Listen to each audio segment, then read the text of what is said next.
đỉnh sắp vượt qua kỳ thi khảo hạch ngự thú sư 4 sao, nhưng nửa đường lại xuất hiện một con ma thú thể thú hoàng. Lúc này, Tuyệt đỉnh ngã gục bên bờ vực, không thể nhúc nhích. Địa ngục u minh sói mình đầy thương tích, toàn thân là những vết thương do gai xương đen gây ra, vết nào vết nấy đều vô cùng kinh hãi. Fleur quỳ một gối xuống đất, ánh sáng thánh trên người ngày càng mờ nhạt, nhưng ngón tay đang nắm chặt huyền diệu kiếm không ngừng run rẩy, máu tươi theo khóe miệng nhỏ xuống bộ giáp trên người. Lúc này, thiên hồn đằng thú đang cố gắng phóng thích những tia sáng vàng kim, nhưng tốc độ chữa lành vết thương ngày càng chậm lại, hoàn toàn không thể ngăn được dòng máu đang tuôn ra từ vết thương ở đùi. Đây chính là sự áp chế về cấp bậc, không có bất kỳ lý lẽ nào có thể giải thích. Ám dạ nữ hoàng có cấp bậc cao đến thể thú hoàng bậc 3, ma thú ở cấp bậc này chỉ còn cách đột phá lên thể thú thần một bước nhỏ nữa thôi, đã sở hữu sức mạnh đủ để hủy thiên diệt địa. Tuyệt đỉnh khi không mượn sức mạnh của Cửu Vĩ Long Hồ và Thiên Tai Quỷ Mãng thì thực lực chân chính của cậu chỉ là một ngự thú sư 4 sao, mà một ngự thú sư 4 sao khi đứng trước một con ma thú thể thú hoàng cũng nhỏ bé như một con kiến. Tuyệt đỉnh run rẩy cố gắng bò dậy, một luồng sức mạnh vượt quá giới hạn. Ngay sau đó, một cơn đau đớn dữ dội tràn khắp cơ thể, chỉ thấy một chiếc râu da đang bốc cháy hắc khí, đâm xuyên qua bắp chân của Tuyệt đỉnh. Đau đớn, đau thấu tận tâm can.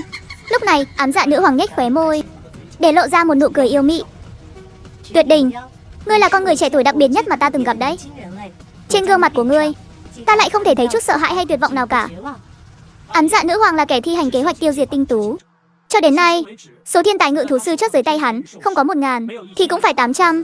Ám dạ nữ hoàng khép mắt lại, hồi tưởng về quá khứ, những hình ảnh từng ám sát các thiên tài ngự thú sư khiến cho ta cảm thấy vô cùng thích thú.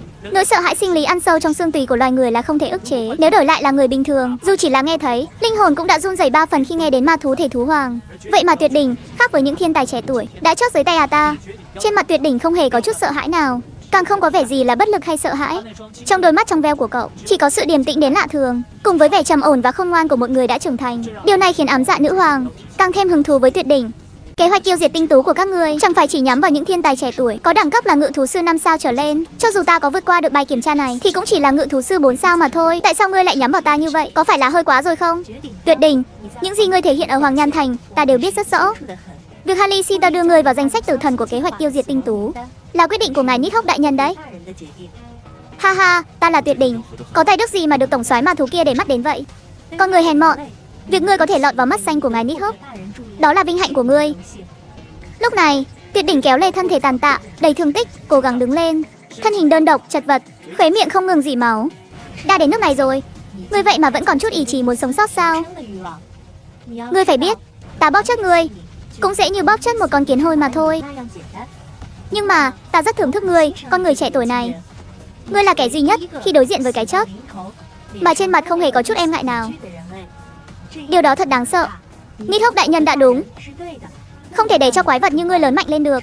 Sự tồn tại của Tuyệt đỉnh đối với tương lai của ma thú mà nói, đó chính là một tai họa ngầm rất lớn. Mục đích ám dạ nữ hoàng đến đây chính là diệt cỏ tận gốc. Bỗng nhiên, hắc khí cùng dũng, gió lốc gào thét. Ám dạ nữ hoàng giơ tay ra, trong không khí lạnh lẽo ngưng tụ một ngọn thương dài sắc bén. Đầu nhọn của gai xương đen dài hẹp, vô cùng sắc bén, khóa chặt trái tim của Tuyệt đỉnh. Tuyệt đỉnh, ngươi là một con người thú vị. Nếu không phải Nít Hốc đại nhân đã hạ lệnh phải giết chết ngươi thì ta cũng không nỡ giết ngươi đâu. Ta thật sự muốn chiếm ngươi làm của riêng, bắt ngươi làm nô lệ cho ta.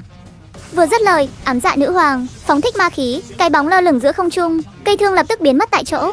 Tuyệt đỉnh cả người chấn động, trong đồng tử phản chiếu vệt đỏ đang lao tới. Ngay khoảnh khắc này, cơ bắp toàn thân Tuyệt đỉnh căng cứng, bộc phát ra sức mạnh vượt quá giới hạn của con người, xé toạc một lỗ lớn trên mặt đất phía sau bên hông, tạo thành góc nhọn đâm xuyên qua người Tuyệt đỉnh. Hắc khí giống như một quả bom bùng nổ tại vết thương, mặc dù không tránh được hoàn toàn, nhưng may mắn đã né được chỗ hiểm. Nhưng điều tồi tệ là lực đạo xuyên thấu bả vai khiến toàn thân Tuyệt đỉnh bị kéo theo, dưới tác dụng của quán tính, khiến cậu rơi xuống vực sâu. Ám dạ nữ hoàng ánh mắt lóe lên, tận mắt chứng kiến Tuyệt đỉnh rơi xuống vực.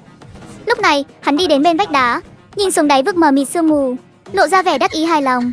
Từ giờ trở đi, tên Tuyệt đỉnh đã hoàn toàn bị gạch bỏ trong danh sách tử thần. Ngôi mộ của những thiếu niên hải linh tộc cũng chính là ngôi mộ của ngươi. Hãy yên nghỉ nhé. Không, có lẽ sau khi chết, ngươi cũng không thể yên nghỉ được đâu, bởi vì linh hồn của ngươi sẽ trở thành công cụ để những kẻ kia trút giận. Ha ha ha. Vừa nói, ám dạ nữ hoàng dang rộng đôi cánh, vút lên trời cao rồi biến mất ở cuối chân trời.